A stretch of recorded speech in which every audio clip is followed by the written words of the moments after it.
আমার কাছে 10 টাকাও নাই। আবার দুপুরেও আমি কোনো কিছু খাই নাই কলেজের মধ্যে, দুপুর হয়ে গেছে। যে একটা সিঙ্গারা খাবো 10 টাকা দিয়ে, ওইরকম টাকাও আমার কাছে ছিল না। তখন আমি টাকার অভাবটা আমি ফিল করছি।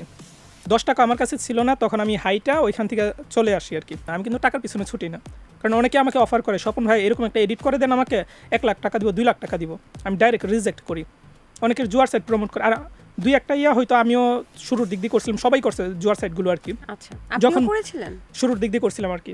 যখন ইউটিউবিং ফার্স্ট টাইম করি তখন তো বুঝতাম না যে এটা জুয়ার সাইট। যে দুই একটা করার পর যখন আমি বুঝতে পারলাম যে এটা জুয়ার সাইট। জাগো এফএম এর অ্যাপ এখন পাওয়া যাচ্ছে অ্যাপ স্টোর এবং প্লে স্টোরে।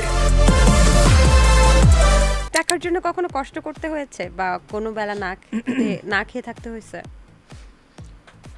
ওইটা মনে হয় একদিন ছিল, আমি কলেজ থেকে আসার সময় আর কি। আমাকে আম্মা সবসময় টাকা দেয় আর কি, প্রতি মাসে 2000 করে হাত খরচ দিত আর কি পড়ালেখা করার সময়। তো ওই টাকা শেষ হয়ে গেছে, তখন আমার হাতে কোনো টাকা নেই আর কি। তো কলেজ থেকে আমি আসবো, একটা ব্রিজ ছিল মনে হয় 1 কিলোমিটার হবে হয়তো ব্রিজটা। ওই ব্রিজের ওই পাশ থেকে আমি হেঁটে এই পাশে আসি, মানে আমার কাছে 10 টাকাও নাই। আবার দুপুরেও আমি কোনো কিছু খাই নাই কলেজের মধ্যে, দুপুর হয়ে গেছে। যে একটা সিঙ্গারা খাবো 10 টাকা দিয়ে, ওইরকম টাকাও আমার কাছে ছিল না। তখন আমি টাকার অভাবটা আমি ফিল করছি। 10 টাকা আমার কাছে ছিল না, তখন আমি হাইটা ওইখান থেকে চলে আসি আর কি। আসার পর আমাদের ব্রিজটা পার হওয়ার পর একটা বাস স্ট্যান্ড ছিল, ওইখানে আমার এক শামীম নামের একটা ছিল, বড় ভাই ছিল আর কি, তার সাথে চলাফেরা করি। তো সে আমাকে টাকা দেওয়ার কথা ছিল, তো একটু বেশি টাকা দেওয়ার কথা ছিল হয়তো, হাজার খানেক টাকা। তো ওই দিন আমাকে সে 100 টাকা দেয় আর কি, খরচ পাইতেন তার থেকে, ধার দিয়েছিলেন। হ্যাঁ, এইরকমই আর কি। তো ওই দিন সে আমাকে 100 টাকা দিই। তখন এই 100 টাকা আমার কাছে মনে হতো যে মনে হয়েছিল তখন 1 লাখ টাকা, কারণ তখন তো আমার দরকার এইটা।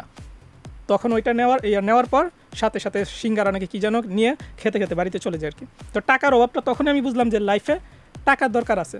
তবে টাকার দরকার আছে তাই বলে যে নেগেটিভ কাজ করে তা কিন্তু না। আমি কিন্তু টাকার পিছনে ছুটি না, কারণ অনেকে আমাকে অফার করে, স্বপন ভাই এরকম একটা এডিট করে দেন আমাকে, 1 লাখ টাকা দিব, 2 লাখ টাকা দিব। আমি ডাইরেক্ট রিজেক্ট করি।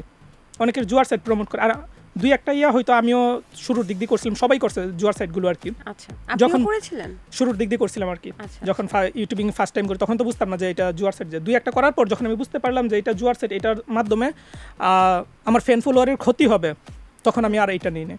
তারা তো অফার দিত 60,000, 70,000, 80,000 টাকা করে অফার দিত, একদম রিজেক্ট, কারণ আমি টাকার পিছনে ছুটি না। এটার দিক দিয়ে আবার খারাপ লাগে, যাদের অনেক টাকা আছে, বলতে গেলে অনেক কিছু চলে আসবে, যাদের টাকা আছে তারাই দেখি যে প্রত্যেকটা ভিডিওতে এই সাইটগুলোর প্রচার করছে। তখন বিনানি নামের সাইট ছিল, প্রত্যেকটা ভিডিওতে আমি দেখে অবাক হয়ে যাই, এত টাকা আছে বাপ দাদার সবার, এই টাকা থাকার পরও প্রত্যেকটা ভিডিওতে সে এই সাইটগুলো প্রচার কীভাবে করতে পারে, তার ফ্যান ফলোয়ারের ক্ষতি কীভাবে করতে পারে জেনে শুনে। আমরা হয়তো শুরুতে হয়তো জানতাম না যে এটা জুয়ার সাইট, সে তো ভালো করেই জানতো। প্রচুর খারাপ লাগে। অনেকগুলো তার একটা ব্যক্তি আছে, তার অনেকগুলো নেগেটিভ দিক মানে সামনে আসে, তখন খারাপ লাগে, এরকম আর কি। আচ্ছা, একটা সময় মাসে আপনার 2000 টাকা হচ্ছে হাত খরচ ছিল। এখন আপনার হাত খরচ মাসে কত টাকা আনুমানিক? এখন তো প্রচুর, এখন তো আমার টোটাল সংসারই চালানো লাগে প্রায় 60-70 হাজার টাকা আর কি। আর আমার হাত খরচ তো প্রতি মাসে হয়তো কত 15 হয়তো চলে যায়, 15-20 এরকম হয়তো। তারপরেও আপনি অনেক মিতব্যয়ী, মানে আমি আরো এক্সপেক্ট করছিলাম যে 50-60 হাজার টাকা বলবেন নিজেরই হাত খরচ। আমি তো আর কোটিপতি না, মধ্যবিত্ত ছেলে, মানে কষ্ট তো দেখে আসলাম ছোট থেকে। অবশ্য 15-20 হাজার টাকা অনেকের সংসারও কিন্তু চলে। টাকাটা কতটা ইম্পর্টেন্ট? টাকা আপনার লাইফে বা মানুষের লাইফে টাকাটা কতটা ইম্পর্টেন্ট? প্রচুর। টাকা যদি না থাকে নিজের মা বাবা পর্যন্ত দাম দিবে না। টাকা থাকলে নিজের মা বাবা, আত্মীয় স্বজন সবাই মাথায় তুলে নাচবে, যে কোনো অনুষ্ঠানের মধ্যে সেই ব্যক্তিকে ইনভাইট করবে যদি টাকা থাকে। আর টাকা না থাকলে পাশের বাসার ধরেন আপনার মামানি, আপনার খালা, তারাও কিন্তু আপনাকে ইনভাইট করবে না আপনার কোনো বিয়ের অনুষ্ঠানে। ভাববে সে তো গরিব, তার টাকা নাই, তাকে ইনভাইট করলে কী লাভ হবে, আর মানুষের কাছে ছোট হব, এরকম চিন্তা করবে। সেই জন্য টাকা দরকার আছে লাইফে, কিন্তু পজিটিভভাবে আর কি। জাগো এফএম এর অ্যাপ এখন পাওয়া যাচ্ছে অ্যাপ স্টোর এবং প্লে স্টোরে।